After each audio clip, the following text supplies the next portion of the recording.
आमची मालकीन 22 वर्षाची होती. ती मला रोज 500 रुपये द्यायची आणि माझ्याकडून मालिश करून घ्यायची.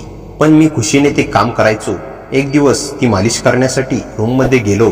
तिने माझ्या हातात 10,000 रुपये ठेवले आणि मला म्हणू लागली, आज माझे सगळेच अंग दुखत आहे आणि तू माझी मालिश करून दे. तिने हळूहळू कपडे काढायला सुरुवात केली. मीही आता मालिश करू लागलो. माझ्या घरची आर्थिक परिस्थिती चांगली नव्हती. त्यामुळे वडिलांनी माझे 5वीचे शिक्षण झाल्यावर माझे शाळेतून नाव काढून घेतले होते आणि मला एका मोठ्या वाड्यामध्ये नोकर म्हणून कामाला ठेवले होते. मला माझ्या 2 मोठ्या बहिणी होत्या. त्याचे लग्न करायची जबाबदारी आता माझ्यावरच होती. आई वडील जे काम करत होते, मी ज्या ठिकाणी काम करायचो त्या घरामध्ये माझी मालकीन, तिची सून, मुलगा आणि संजय होता. तिचे नाव पल्लवी होती. ती माझ्यापेक्षा 2 वर्षांनी लहान होती. माझ्या मालकींचे नाव रामकली होते. रामकली वयाने जरी 25 वर्षाची असली तरी ती दिसायला 22 वर्षाची वाटायची. तिचा नवरा मरून 3 वर्ष झाली होती. त्यामुळे ती आपल्या मुलासोबत राहत होती. त्यांचा वाडा खूपच मोठा होता आणि पल्लवी माझ्यासोबत पेक्षा 2 वर्षांनी लहान असल्यामुळे तिला मला बोलायला खूप आवडायची. ती जेव्हा मला बोलायची तेव्हा रामकली तिला खूप रागवायची. ती म्हणायची, तो आपल्या घरातला नोकर आहे आणि तू त्याच्यासोबत बोलत जाऊ नकोस. जेव्हा वेळ मिळेल तेव्हा पल्लवी माझ्याजवळ येऊन मला बोलायची, कारण पल्लवीला मला बोलायला खूपच आवड. आता या सर्व गोष्टी 1 वर्ष सुरळीतपणे चालू होत्या. पल्लवी सुद्धा आता वयात येऊ लागली होती. एक दिवस माझी मालकीन माझ्याजवळ आली आणि म्हणू लागली, माझ्या कमरेला खूप दुखत आहे, माझ्या कमरेची मालिश करून दे, मी तुला 500 रुपये देईन. मी हो म्हणून सोबत रूममध्ये गेलो. आता 500 रुपये मिळणार होते आणि पैसा हा आमच्यासाठी खूप महत्त्वाचा होता. एवढे काम करून सुद्धा मला महिन्याला 10,000 रुपये पगार मिळायचा. मालकीन आता 500 रुपये मला एक्स्ट्रा देणार होती. मी मालकीन बाईसोबत रूममध्ये गेलो. मालकीन बाईने माझ्या हातात तेलाची वाटी दिली आणि ती साडी वर करू लागली. तेव्हा मला खूपच वेगळे वाटू लागली होती, पण मी त्याकडे लक्ष दिले नाही. 2 तास मालिश करून मी घरी परत आलो. मला त्याबद्दल काहीही वाटले नाही. दुसऱ्या दिवशी मी परत कामाला आलो तेव्हा कालच्या प्रमाणेच मालकीन मला म्हणू लागली की माझी आज पण मालिश कर. आता मला एक्स्ट्रा पैसे मिळू लागले होते म्हणून मी मालिश करू लागलो होतो. असेच काही दिवस निघून गेले. एके दिवशी मालकीन बाईने मला सांगितले की माझ्या पायाची मालिश कर, मी तुला आज 500 रुपये देईन. आता मला 500 रुपये मिळणार होते. तेलाची वाटी घेऊन मालकीन बाईच्या पायाजवळ गेलो तेव्हा मला जे दिसले ते पाहून मी खूपच थरथर कापू लागलो होतो. माझे वय फक्त 18 वर्ष होती. मला अशी गोष्ट दिसली होती जिचा मी कधीही विचार केला नव्हता. मित्रांनो, जेव्हा मालकीन बाईने साडीवर केली तेव्हा आत काहीच घातली नव्हती. ते पाहून मी थक्क झालो. मी मालिश करत होतो तेव्हा रामकली माझ्याकडे पाहत होती. मला तिच्या पाहण्यावरून समजले की तिने हे मुद्दामून केले आहे. त्यामागे काही ना काही उद्देश होता, कारण नुसती मालिश करण्यासाठी ती मला रोज 500 रुपये देऊ लागली होती आणि आता हे रोजच चालू होतं. दिवसेंदिवस मालकीन माझ्यासोबत वेगळ्या पद्धतीने वागू लागली होती. रामकली साडीवर घ्यायची तेव्हा ती खूपच वेगळ्या पद्धतीने घ्यायची. 2 तास मालिश करून मी घामाघूम होऊन जायचो आणि ती निवांत झोपी जायची. ती आता वेगवेगळे आवाज काढू लागली. मला ते खूपच वेगळे वाटू लागले. मी घरी जाऊन माझ्या आईला सांगितले, मला उद्यापासून त्या ठिकाणी कामाला जायची नाही. तेव्हा आई म्हणू लागली, तुला जर या घरात राहायचे असेल तर तुला काम करावे लागेल. पण मी घरी ते सर्व सांगू शकत नव्हतो. त्यामुळे मी मुद्दामून 3 दिवस कामाला गेलो नाही. मी दुसरीकडे कुठे काम मिळते का हे पाहू लागलो. तितक्यात मला पल्लवी दिसली. ती मला म्हणू लागली, तू 3 दिवस झाले तरी कामाला येत नाहीस, काय झाले आहे तुला? तेव्हा मी तिला सुद्धा हे सांगू शकत नव्हतो. मला खूप लाज वाटू लागली होती. मी तिला एवढेच म्हणालो की तुझी आजी. तेव्हा पुढे मी काहीच बोललो नाही. तेव्हा ती म्हणू लागली, ही माझी आजी काय, ती आता म्हातारी झाली आहे, पण मनाने खूप चांगली आहे आणि गरीब लोकांची ती खूप मदत करते. तुझ्या नावाने ती 2,000 रुपये महिना काढून ठेवत आहे. तिला गरिबाची खूपच दया येते. तिने तुझ्या नावाने आतापर्यंत 20 ते 30,000 रुपये जमा केले आहे. बघू, तू पुढच्या महिन्यात ते सर्व पैसे तुला देईल. जर तुला कोणत्याही गोष्टीचा राग आला असेल तर मी माफी मागते. तू तिच्या कोणत्याही गोष्टीवर मनावर घेऊ नकोस आणि उद्यापासून कामाला ये. मी घरी सांगेन की तुझी तब्येत बरी नव्हती तेव्हा मी विचारात पडलो होतो. मला काही कळत नव्हते. मी विचार करू लागलो, आता मालकीन वयस्कर झाली आहे, त्यांच्या लक्षात राहिले नसल आणि त्या माझ्यासाठी पैसे सुद्धा जमा करत. मी बाकीचे विचार सोडून देऊन दुसऱ्या दिवशी कामाला गेलो. तेव्हा मालकीनबाईने मला मालिश करण्यासाठी रूममध्ये बोलावलं.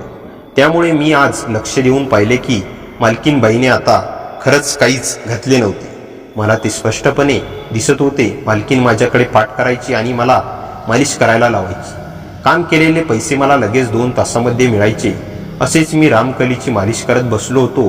तेवढ्यात पल्लवीची पप्पा रूममध्ये आले. तेव्हा मालकीन तिने पटापट आपली साडी व्यवस्थित करून सर्व झाकून ठेवले. तेव्हा मला कळाले की मालकीन मुद्दामहून मला हे दाखवण्यासाठी करत होती. तेव्हा रामकलीला पल्लवीचे पप्पा म्हणू लागले, आम्ही 3 दिवसासाठी बाहेर जाणार आहोत. रामकली म्हणाली, हो बरं ठीक आहे, तुम्ही जाऊन निवांत या. पल्लवीच्या मम्मीने माझ्या आईला फोन लावून सांगितले होते की प्रीतमला इथे 3 दिवस राहू द्या आणि आज तुम्हाला त्यांचे 3000 रुपये मी एक्स्ट्रा देईन. तेव्हा मला हे खूप वेगळे वाटू लागले. 3 दिवसामध्ये काय होणार आहे याचा मी नुसता विचार करत होतो. तेव्हा आई म्हणाली, काही हरकत नाही, रात्रीला सुद्धा त्याला इथेच राहू द्या. तेव्हा मी पल्लवीला म्हणू लागलो, पल्लवी मला हे सगळं खूप वेगळं वाटत आहे, मला घाबरल्यासारखे होत आहे. तेव्हा पल्लवी मला म्हणू लागली, घाबरायला काय झाली, ती माझी आजी आहे आणि तुला ती नात्यासारखी समजते. तू काहीच टेन्शन घेऊ नको, मी 3 दिवसांनी परत येईन. तसे ते 3 जण निघून गेले. मालकीनबाईने लगेच माझ्या एका हातात वाटी दिली आणि दुसऱ्या हातात 5000 रुपये ठेवले आणि म्हणू लागली, माझे आज संपूर्ण अंग दुखत आहे, आज तू माझ्या सगळ्या अंगाची मालिश कर. तेव्हा मला खूप विचित्र वाटू लागले. तिने दरवाजा लावून घेतला आणि मंद प्रकाशाचा बल्ब चालू केला. तिने आपले सगळेच कपडे काढून ठेवले होते आणि माझ्या हातात तेलाची वाटी होती. आता मी मालिश करायला बसलो. रोजच्यापेक्षा आज ती जोरात आवाज काढू लागली. मला काही कळत नव्हते आणि घरात कोणी ऐकणारेही नव्हती. तेव्हा ती मला म्हणाली, अरे छान, अजून थोडा जोर लावून कर. ती सरळ झोपी गेली आणि मला तिच्या पाठीशी मालिश करायला लावली. अचानक तिने माझा हात हळुवारपणे आपल्या हातात घेतला आणि डोळ्यात पाणी आणत, प्रीतम मला खूप एकटेपणा वाटतो. नवऱ्याच्या मृत्यूनंतर मी खूप एकटी पडली. तुझ्यासोबत बोलताना, तुझा स्पर्श मिळताना मला बरं वाटतं. तिच्या आवाजात एक वेदना होती, एक हळवेपणा होती. ती पुढे म्हणाली, मी चुकीचं करते हे मला माहिती आहे, पण मला माझा मुलगा दिसतो. तुझी काळजी घ्यावीशी वाटते. एवढ्या लहान वयात तू किती जबाबदारी पेलतो आहेस हे पाहून मला वाईट वाटतं. हे बोलताना तिचे डोळे पाणावले. मीही तिचे बोलणे ऐकत होतो. मला तिच्याबद्दल सहानुभूती वाटू लागली. तिच्या एकाकी पानाची, तिच्या वेदनेची कल्पना येऊ लागली. तिने हळूच माझ्या डोक्यावर हात फिरवला आणि मायेने म्हणाली, काळजी करू नकोस, मी तुझ्या पाठीशी आहे. नंतर ती शांत झाली, पण आणखीन 1 तासाने मला तिने परत मालिश करायला लावली. पण मी थकून गेलो होतो. मला काही कळत नव्हतं. आता हे 3 दिवस सतत असाच प्रकार चालणार होता. मालकीन जोरात ओरडू लागली. मला वाटायची की वाड्याच्या बाहेरच्या लोकांना ऐकू येईल. मी खूप घाबरून गेलो. मला काहीच कळत नव्हती. मी एकदम सुन्न झालो होतो. ती म्हणेल तसे मी करू लागलो होतो. तिने 3 दिवसानंतर पल्लवी आली आणि मी घरी गेलो. मी घरी गेल्यावर सर्व प्रकार आईला सांगितला. तेव्हा आईने मला येऊन तिच्यासोबत खूप भांडण केले आणि धमकीसुद्धा दिली. आता मी तुझ्या नावाने पोलीस कंप्लेंट करते. माझा मुलगा नाबालिक असताना सुद्धा तू त्याच्याकडून अशा प्रकारे काम करून घेते. तेव्हा ती खूप घाबरली आणि म्हणू लागली, तुला जे हवे आहे ते मी देईन, पण तू असं करू नकोस. तेव्हा माझ्या आईने म्हटले, तुझी पल्लवीचा हात माझ्या मुलाच्या हातात दे आणि त्याचे लग्न लावून दे. तेव्हा ती घाबरून म्हणाली, हो ठीक आहे. आणि जेव्हा आम्ही 20 वर्षाचे झालो तेव्हा तिने माझे लग्न पल्लवीशी लावून दिली. तिची पूर्ण प्रॉपर्टी सुद्धा माझ्या नावावर झाली. आम्ही खूप श्रीमंत झालो आणि मी आणि पल्लवी आता खूप सुखात आहोत. आमचे लग्न होताच 2 महिन्यामध्ये रामकली मरण पावली. पल्लवी परत आल्यापासून वाड्यातील वातावरण हळूहळू शांत होऊ लागलं. पण माझ्या मनात मात्र एक वेगळीच भीती घर करून बसली होती. 3 दिवसाच्या त्या अजब अनुभवानंतर मी स्वतःला सावरत होतो. आईने मालकींशी केलेल्या भांडणानंतर रामकलीने प्रामाणिकपणे माफी मागितली होती. तिचा चेहरा पाहिला की खरोखरच पश्चाताप होतो. हे जाणवत होतं. एवढ्या मोठ्या वाड्यात ती वर्षानुवर्षे एकटीच राहिली होती.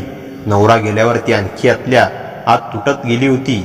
पल्लवी आणि तिचे पप्पा तिच्या सोबत होते, पण मनातून मिळणारा आधार कुणाकडे नव्हता. मी पुन्हा कामाला जायला लागलो, पण आता वातावरण खूप बदललेलं होतं. रामकली आता पूर्वीसारखी कठोर नव्हती. ती उलट ती माझ्याशी खूप सौम्य वागू लागली. पल्लवी माझ्यासोबत खूप बोलायची. तिच्याशी बोलताना मला अंगावरचं ओझं हलकं झाल्यासारखं वाटायचं. दिवस हळूहळू बाद होत गेले. एक दिवस संध्याकाळी रामकलीने मला बोलवलं. तिचा आवाज शांत पण गंभीर होता. ती म्हणाली, प्रीतम, तुला माझ्याबद्दल काही गैरसमज झाला असेल तर मला क्षमा कर. मी एकटी पडली होते. मला मनाचा आधार हवा होता, पण मी आता स्वतःला सावरलं आहे. तुझ्या आयुष्यात मी कधीही अडथळा आणणार नाही. तिच्या डोळ्यात पुन्हा तेच परिचित पाणी होतं, पण यावेळी त्यात पश्चाताप अधिक होता. मी काही बोललो नाही, फक्त हलकेच मान डोलावली. दिवसामागून महिने गेले. आता मी 22 वर्षाचा झालो होतो. पल्लवी देखील वयाने प्रौढ झाली होती.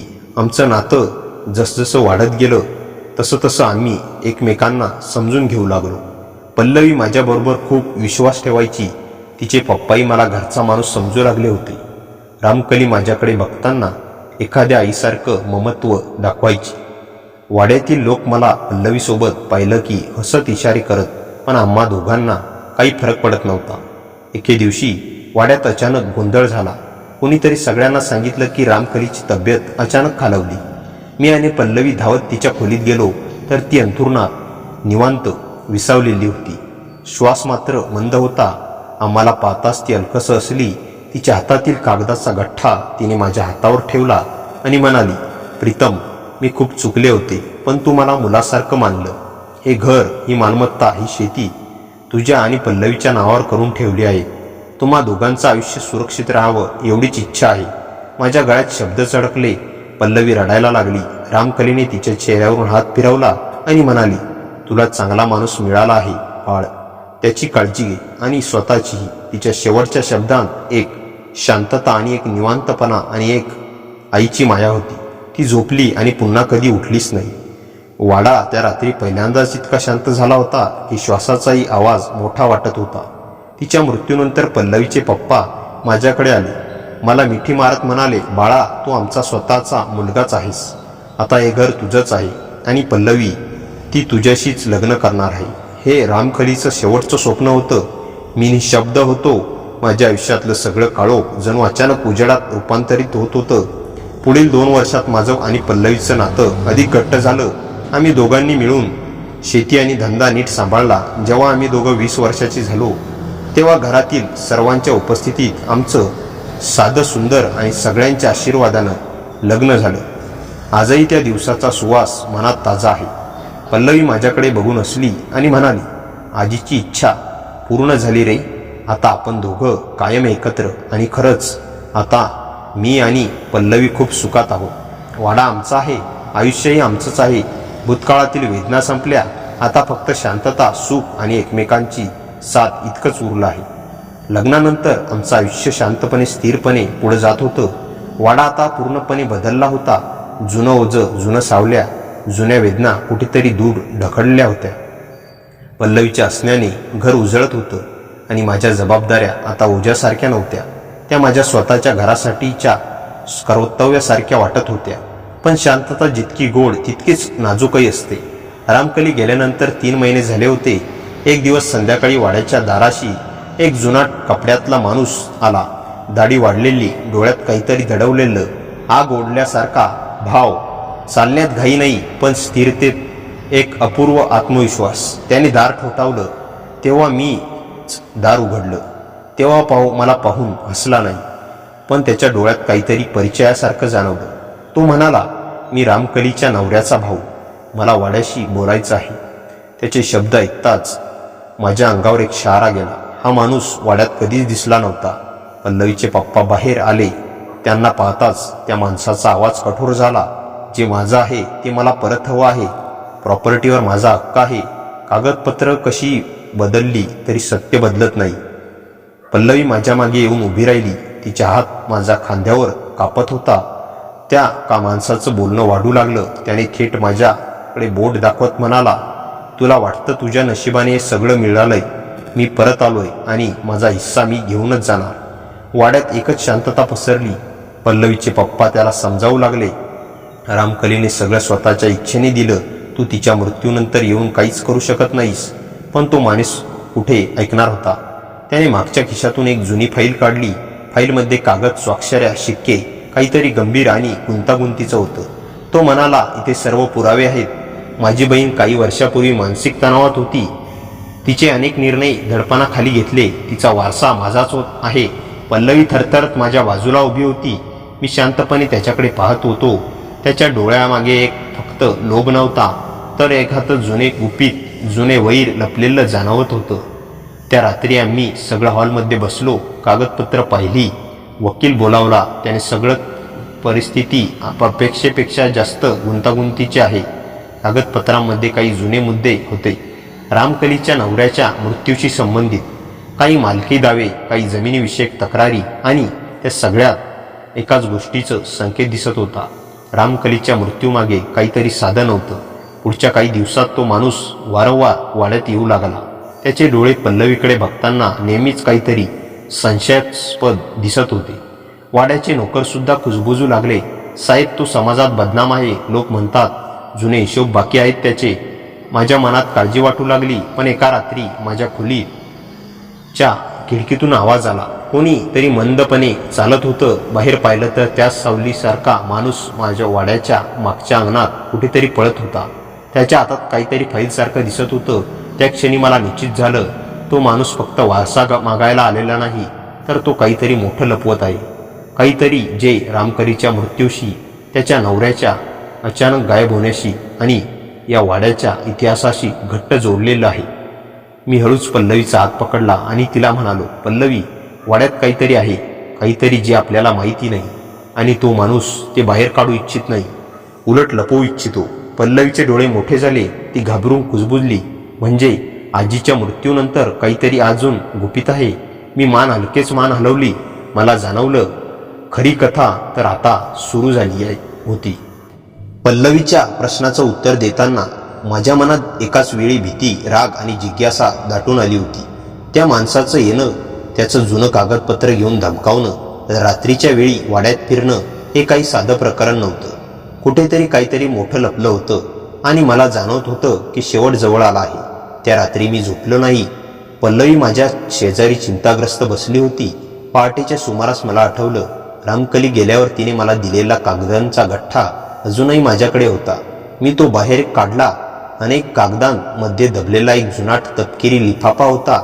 लिफाफ्याच्या मागे रामकलीची हलक्याशा थरथरणाऱ्या हातांनी लिहिलेली एक ओळ होती. मी नाही राहिले तरी हे कुणावरही विश्वास ठेवू नकोस. सत्य वाड्याच्या तिजोरीत आहे. माझ्या अंगावर काटा आला. पल्लवीने ताबडतोब उठवून तिजोरीकडे धाव घेतली. आम्ही दोघांनी ती उघडली. आत एक छोटी लोखंडी पेटी होती. पेटी उघडल्यावर आम्हाला जे दिसलं त्याने सगळे चित्रच बदलून टाकलं. पेटीत तिच्या नवऱ्याच्या मृत्यूसंबंधीची खरी माहिती होती. तो अपघात नव्हता आणि त्यात मुख्य दोषी म्हणून नाव होतं त्या माणसाचंच, रामकलीच्या नवऱ्याचा भाऊ.